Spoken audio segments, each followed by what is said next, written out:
Hi friends, welcome to easy cooking. ఈజీగా టేస్టీగా వంటలు కావాలంటే మీరు ఈజీ కుకింగ్ని పేజ్ని ఫాలో అయిపోవాల్సిందేనండి. ఈరోజు ఈజీగా టేస్టీగా అంతకంటే ముఖ్యంగా హెల్తీగా ఒక మంచి లంచ్ బాక్స్ రెసిపీతో మీ ముందుకు వచ్చేసానండి. మీరు ఈ పాటికి మీకు అర్థమై ఉంటుంది. పాలక్తో ఒక రెసిపీ చేయబోతున్నానని. ఎస్ అండి, ఈరోజు పాలక్ లేదా స్పినాచ్ లేదా పాలకూర అంటారు.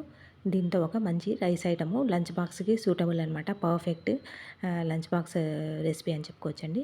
దీనికోసం నేను శుభ్రంగా 2-3 సార్లు అలా ముందుగానే నేను వాష్ చేసుకున్నాను పాలక్ రైస్ కోసము. తర్వాత సాల్ట్ వాటర్లో మరొకసారి చక్కగా వాష్ చేసుకొని డ్రైన్ చేసేసుకోవాలి ఎక్సెస్ వాటరు. కాస్త మంచిగా ఫ్రెష్గా మంచి క్వాలిటీ ఆకులు అంటే పుచ్చులు అలాంటివి లేని ఆకుల్ని మనము సెలెక్ట్ చేసుకోవాలి. చూడండి ఎంత ఫ్రెష్గా క్లీన్గా ఉండాలి. ముఖ్యంగా ఆ పుచ్చులు అలా కొంచెము హోల్స్ పడిన ఆకులు మనము అవాయిడ్ చేసేయాలండి. సాల్ట్ వాటర్లో వేస్తే మనము చివరిసారిగా ఏమైనా ఫర్టిలైజర్స్ కానీ పురుగులు లార్వా లాంటివి ఉంటాయి కదా, అవన్నీ కూడా మనము అవాయిడ్ చేసుకోవచ్చు అనమాట. అందువల్ల నాకు అలవాటైపోయింది. వెజిటబుల్స్ కానీ గ్రీన్ లీఫీ వెజిటబుల్స్ ఏవైనా కూడా సాల్ట్ వాటర్లో నేను చివరిసారిగా వాష్ చేసుకోవాలి. అలవాటైపోయింది నాకు. మీరు కూడా అలానే అలవాటు చేసుకుంటే చాలా మంచిగా ఉంటుంది. తర్వాత ఒక వెజల్‌లో నేను వాటర్ బాయిలింగ్ పెట్టేశానండి. అందులో హాఫ్ టీ స్పూన్ వరకు షుగరు, హాఫ్ టీ స్పూన్ వరకు సాల్ట్ యాడ్ చేశాను. షుగరు మనము యాడ్ చేయడం వల్ల మనకు ఆ గ్రీన్ కలర్ అనేది అలానే మనకు రిటైన్‌గా ఉంటుందనమాట. అంటే కలర్ మనకు చేంజ్ కాదనమాట. ఒక్కోసారి కాస్త డార్క్ కలరు అలా వచ్చేసింది. అంతగా బాగోదు. టేస్ట్ కూడా మనకు ఇది బాగుంటుందని. అందుకని నేను కాస్త షుగర్ యాడ్ చేశాను. బాయిల్ అవుతున్నప్పుడు కాస్త వేడిగా అవుతున్నప్పుడు మనము ఈ పాలకూర ఆకుల్ని మనం అందులో యాడ్ చేసేసి ఒక 2 మినిట్స్ అలా ఉంచేస్తే సరిపోతుంది.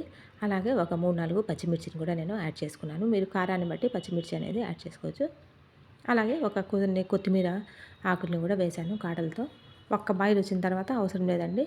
ఇక మనము స్టవ్ ఆఫ్ చేసుకొని కోల్డ్ వాటర్లో మనము ఇది పాలక్ని వేసేసుకుంటే మనకు బాయిలింగ్ అన్నది ఆగిపోతుందనమాట. లేకపోతే ఇంకా అది కుకింగ్ టైం అనేది అలానే కంటిన్యూ అవుతుంది. కాబట్టి మనము ఇది కోల్డ్ వాటర్లో వేసేస్తే కలర్ కూడా మనకు చేంజ్ కాకుండా అలాగే గ్రీనిష్‌గా ఉంటుంది. అండ్ కుకింగ్ టైం కూడా మనము స్టాప్ చేసేయచ్చు. అందువల్ల నేను చూడండి ఐస్ క్యూబ్స్ వేస్తున్నాను. ఆల్రెడీ ఇది కోల్డ్ వాటరే. అందులో ఇంకా కొన్ని ఐస్ క్యూబ్స్ యాడ్ చేసేసి మనము బ్లాంచ్ చేసుకున్న పాలకూరను కూడా ఇందులో వేసేస్తే సో దట్ చూడండి ఎంత కలర్ఫుల్‌గా ఎంత బ్యూటిఫుల్‌గా కనిపిస్తున్నాయి కదా మన పాలకూర ఆకుల్ని. ఇలా మనము సపరేట్ చేసేసుకోవాలి కోల్డ్ వాటర్లో. ఒక 30 సెకండ్స్ అలా ఉంచిన తర్వాత స్ట్రెయిన్ చేసేసుకొని మిక్సీ జార్లో మనము ట్రాన్స్ఫర్ చేసేసుకోవచ్చు. ఇప్పుడు మనకిది బ్లాంచ్ చేసిన పాలక్ని ప్యూరేగా చేసుకుందాము. ఇక పాలక్ అంటేనే మనకు విజన్ గుర్తొచ్చేస్తుందండి. ఐ హెల్త్‌కి ఇది చాలా మంచిది. వైటమిన్ కే ఎక్కువగా ఉంటుందండి. కాల్షియము ఎక్కువగా ఉంటుంది. హార్ట్ హెల్త్‌కి చాలా చాలా మంచిదండి. పొటాషియము తర్వాత ఉండడం వల్ల మనకు బ్లడ్ ప్రెషర్‌ని కూడా ఇది కంట్రోల్ చేస్తుందనమాట. ఇమ్యూనిటీని కూడా బూస్టప్ చేస్తుంది. ఎందుకంటే వైటమిన్ సి, వైటమిన్ ఏ ఉంటాయి. యాంటీ ఆక్సిడెంట్స్, ఎనర్జీ కూడా మనకిది ఇస్తుందనమాట. అలాగే ఐరన్ ఎక్కువగా ఉంటుందండి. అనీమియా ఉన్నవాళ్ళు ప్రతి ఒక్కరు కూడా పాలక్ని ఇలా కంటిన్యూగా మనము తీసుకోవడం అలవాటు చేసుకోవాలి. పప్పులో కానీ లేకపోతే ఇలాంటి ప్యూరే చేసుకొని పాలక్ పన్నీర్ అలాంటివి మనం తీసుకుంటే కాంబినేషన్స్‌లో పాలక్ మటన్ అలా తీసుకుంటే మనకు చాలా చాలా యూస్‌ఫుల్‌గా ఉంటుందండి. ఇప్పుడు కామన్‌గా మనము నౌఎడేస్ అనీమియాను మనము చూస్తూనే ఉంటాము. ఎక్కువగా ఫీమేల్స్‌లో అనీమియా ఎక్కువగా ఉంటుంది కాబట్టి పాలక్‌ని మనము ప్రతిరోజు లేకపోతే ఒక వీక్లీ థ్రైస్ అన్న అట్లీస్ట్ 3 సార్లు తీసుకోవడం వల్ల అనీమియాను మనకు ఇది నివారించగలుగుతామన్నమాట. బోన్‌ని కూడా ఇది స్ట్రెంథెన్ చేస్తుందండి.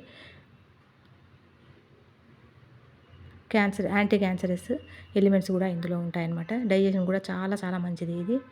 Vitamins vitamin A, vitamin K ఉండడం వల్ల ఫోలేట్ ఉంటాయి. వైటమిన్ బి వచ్చేసాయన్నమాట. ఐరన్, మెగ్నీషియం కూడా ఎక్కువగా ఉంటుంది. పొటాషియము, కాల్షియం కూడా ఎక్కువ ఉంటుంది.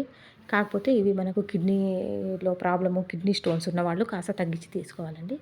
తర్వాత మనము ప్యూరే చేసి పక్కన పెట్టుకున్నాం కదా, ఒక వెడల్పాటి హెవీ బాటమ్ ఉన్న కడాయిలో కాస్త ఆయిల్, కాస్త ఘీ వేసి హీట్ చేశాను. అందులోనే ఒక 10 వరకు క్యాష్యూ నట్స్ వేశాను, జీరా వేశాను. అవి కాస్త వేగిన తర్వాత పొడువుగా తరిగేసుకున్న ఆనియన్స్ వేశాను.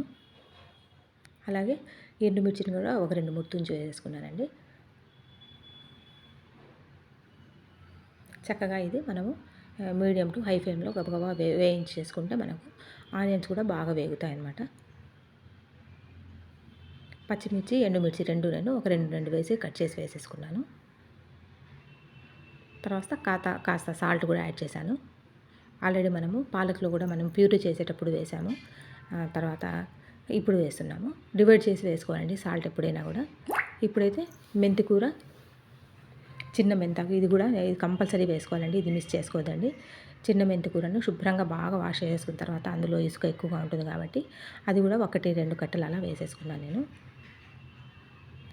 ఆల్రెడీ ఇది నేను రైస్ ప్రిపేర్ చేసి పెట్టేసుకున్నాను అనమాట. బాగా పొడిలాడుతూ ఉన్న రైస్ని ప్రిపేర్ చేసి పెట్టుకున్నాను. చల్లగా అవడానికి ఫ్యాన్ కింద కాస్త చల్లడానికి పెట్టేసాం. ఇంకా పొడిలాడుతూ వచ్చేస్తుంది అనమాట. మీరు కావాలంటే లెఫ్ట్ ఓవర్ రైస్ ఉన్నా కూడా చేసుకోవచ్చు. మనకు ఆనియన్స్ బాగా వేగిపోయాయండి, మగ్గిపోయాయి అనమాట. ఇప్పుడు పాలక్ ప్యూరీ కూడా మనము వేసేసుకుందాము. చక్కగా వీటన్నిటిని మిక్స్ చేసేసుకోవాలి. ఎంతవరకు అంటే మనకు మంచి కమ్మటి వాసన వస్తుంది, అలాగే నూనె సపరేట్ అవుతుంది అనమాట. ప్యూరీ నుండి ఆయిల్ అనేది సపరేట్ అయ్యే వరకు మీడియం లో ఫ్లేమ్ పెట్టేసుకొని చక్కగా వేపేసుకోవాలి.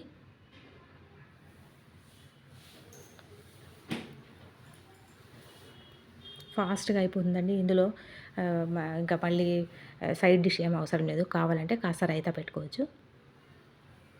అన్నము బాగా చల్లారిపోయిందండి. రైసు చూడండి ఇలా పొడిగా మనము చేసేసుకోవాలి. అప్పుడే టేస్ట్ బాగుంటుంది. విడివిడిగా మెతుకులు వస్తే అప్పుడే బాగుంటుంది అనమాట. ఆయిల్ మనకు సెపరేట్ అయిపోయింది. పాలక్ ప్యూరీ నుండి రైస్ని నేను చక్కగా వేసి రైస్ విరగకుండా స్పాచులా తీసుకొని చక్కగా మనము ప్యూరే ప్లస్ రైస్ ఒక దాంట్లో ఒకటి చక్కగా మిక్స్ అయ్యే వరకు మిక్స్ చేసుకోవాలి. రైస్ విరగకుండా జాగ్రత్తగా జెంటిల్గా హ్యాండిల్ చేయాలండి. చూడండి ఎంత బ్యూటిఫుల్గా, ఎంత కలర్ఫుల్గా, ఎంతో హెల్త్ బెనిఫిట్స్తో, న్యూట్రిషియస్ వాల్యూస్తో ఉన్న మనకు పాలక్ రైస్ రెడీ అయిపోతుంది. ఎఫర్ట్స్ అండ్ రెసిపీ నచ్చితే తప్పకుండా లైక్ ఇవ్వండి. కొత్తగా చూస్తున్న వాళ్ళు ఛానల్ని సబ్స్క్రైబ్ చేసుకొని మీ ఫ్రెండ్స్ అండ్ ఫ్యామిలీ మెంబర్స్, నైబర్స్తో షేర్ చేసుకోవడం మర్చిపోకండి. మంచి రెసిపీస్, ఈజీ ఎమ్మీ రెసిపీస్ వస్తున్నాయి మన ఈజీ కుకింగ్ ఛానల్లో. చివరగా లెమన్ రైస్ని స్టవ్ ఆఫ్ చేసుకున్న తర్వాత లెమన్ రైస్ కావాలంటే పిండుకోవచ్చు. మరింత మనకు వైటమిన్ సి వస్తుంది, మరింత చట్పటాగా ఉంటుంది కాబట్టి. ఇప్పుడైతే నేను రైతా చేశాను, తర్వాత పాలక్ రైస్. Amazing combination. నార్మల్గా యాజ్ ఇట్ ఈజ్ అలా అయినా తీసేసుకోవచ్చు, లేకపోతే ఏదైనా మసాలా కర్రీ అలా ఉన్నా తీసుకోవచ్చు. రైతా ఈజ్ బెస్ట్ ఆప్షన్ అండి. కాస్త కమ్మటి పెరుగులో నార్మల్గా మనము రెగ్యులర్ అయితే చేసుకుంటాం కదా, కాస్త కొత్తిమీర, పచ్చిమిర్చి, ఆనియన్స్ వేసి కాస్త సాల్ట్ వేసుకొని ఇలా చేసేసుకొని పిల్లలకి లంచ్ బాక్స్ పెట్టేస్తే టమ్మీ ఫ్రెండ్లీ ఉంటుంది. హెల్త్కి హెల్త్, టేస్ట్కి టేస్ట్ అన్నీ వచ్చేస్తాయి. పిల్లల నుండి పెద్దవాళ్ళ వరకు ప్రతి ఒక్కరు కూడా ఈ పాలక్ రైస్ని తప్పకుండా ఒకసారి ట్రై చేసి మీరు కూడా ఇందులో ఉన్న హెల్త్ బెనిఫిట్స్ అన్నీ పొందాలని, టేస్ట్ ఎంజాయ్ చేయాలని నేను హోప్ చేస్తున్నాను. కొత్తగా చూస్తున్న వాళ్ళు ఛానల్ని సబ్స్క్రైబ్ చేసుకోవడం మర్చిపోకండి. చూడండి ఎంత బ్యూటిఫుల్గా, ఎంతో టేస్టీగా ఉన్న పాలక్ రైస్ విడివిడిగా మెతుకులతో ఎంత కలర్ఫుల్గా ఉంది కదా. అది ఇంపార్టెంట్ మనకు. ఎక్కడ కూడా రైస్ అనేది బ్రేక్ కాకుండా వచ్చేసింది. రైతాతో మీరు కూడా ఈ టేస్ట్ని తప్పకుండా ఎంజాయ్ చేయండి. మీరు ఎప్పుడు చేయబోతున్నారు పాలక్ రైస్? పిల్లలకి లంచ్ బాక్స్లో పెట్టించేసి వచ్చండి. పెద్దవాళ్ళ నుండి పిల్లలకి గెస్ట్ వచ్చినా కూడా ఇది ఒక న్యూ వెరైటీ అయిపోతుంది కదా. మీరు కూడా తప్పకుండా పాలక్ రైస్ని ఒకసారి ట్రై చేయండి. Thanks you so much for watching. Take care and bye bye.